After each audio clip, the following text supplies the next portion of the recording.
Moving into the second part of this episode, this is about how you will experience, how do you experience sleep, the lack of it, or the abundance of it. And I think as an extension of part one, we were just talking about like thinking about why we're probably thinking about it wrong, this lack of boundaries and this lack of attention. I really...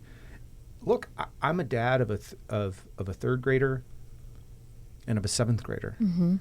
And it starts very early where we just, when in doubt, you cut sleep. Yeah. Hey, you got ball practice.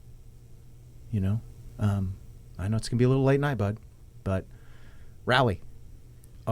It's just youth group. It's just Monday Night Football. It's just the thing. And then you move in through grade school. And it's like, well, it's just this one homework assignment. It's just this one project or this one trip or this one event.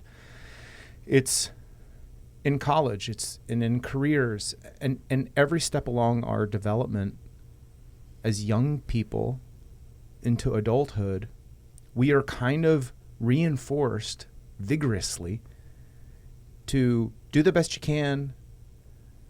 But if you don't have enough time, cut sleep. Yeah. Don't cut the things. Mm-hmm. Don't cut the behaviors or the activities. Right. Cut sleep. Because don't worry, we have chemicals and tools that can kind of help you rally. Mm-hmm. And then you have to kind of compensate. And then the moment you bring in a compensatory mechanism, you'll need compensatory mechanisms on the back end of that because that creates negative impact. Mm-hmm. So you need caffeine to power through the day. You need alcohol at the end of the day to land the plane. Then you need meds to help you go to sleep and stay to sleep. And then you need caffeine. Like, it's this vicious cycle. Mm-hmm. And I wonder how much of this is rooted culturally from very early on, the busyness of life. Mm-hmm. And I'm saying this and feeling incredibly convicted even in my own life, but like just the inability to accurately audit, as we talk about all progress begins with telling the truth, like auditing your life for the busyness and like, are there things that that are good things, but they're just not essential that we need to start trimming so that we can start appropriately allocating attention and resources and boundaries to the things that are essential, like sleep. And how many people do you meet with on a daily basis where maybe they don't even know what it feels like to be rested? Oh my gosh. You know, I mean, we were kind of talking before the podcast about your journey as a physician. You know, how conditioned are you as a med student and a resident to put in the hours, put in the work, make medical decisions about people's lives on 0 to 2 hours of sleep. On purpose, as part of the training. On purpose, to see if you can cut it, to see if, well, I don't know why, but, you know, I would assume that's why, but, 24-hour shifts. Why? You know, the interesting thing about my journey is my current state of things is that my sleep is improving and I've made it a priority for a couple of years. But it's still not good. It's better. Mm-hmm. And I'm in the gain, not in the gap with that. And I'm continuing to make progress. But the funny thing is, funny like not comedy, but funny like ironic. As a youngster, I was a sleep champ. Mm-hmm. I mean, I could fall asleep in a second and I didn't wake up till it was time to get up. And I was like, anyway, let's go. Mm-hmm. 10 years of working nights, days, mid-shift, night shift, in the ER, sleeping through the day when you can, really disrupted my nervous system and my hormonal environment and my sleep cadence, as it does a lot of people. I'm still trying to figure this out. It is the thing that eludes me the most in my life is cracking the code on my sleep. Yeah. I still don't have a clear picture. Mm-hmm. Well, it's very complex, as we've said before.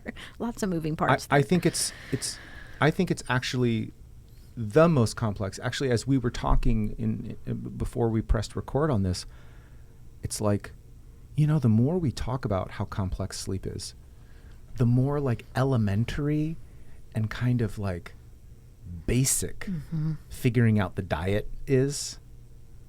And the fitness, sleep, who knows? Yeah. Like I still don't even fully grasp what's going on. I just know we need it. Yeah. And I know that there are probably hundreds of variables that in a random array of like experiences, you're going to get infinite possibility of areas to tinker and dials to twist. And something that's so critical to be that complex and elusive is fascinating to me. And while we're not here to tell people how to get better sleep, on this episode really is about, hey, everybody, sleep is the game. Like, don't sleep on sleep. This is really something that needs to become elevated in our priority through the day.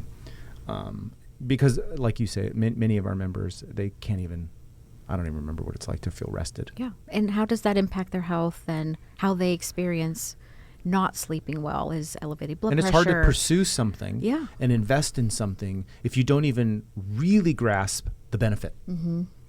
It's all theoretical. Yeah.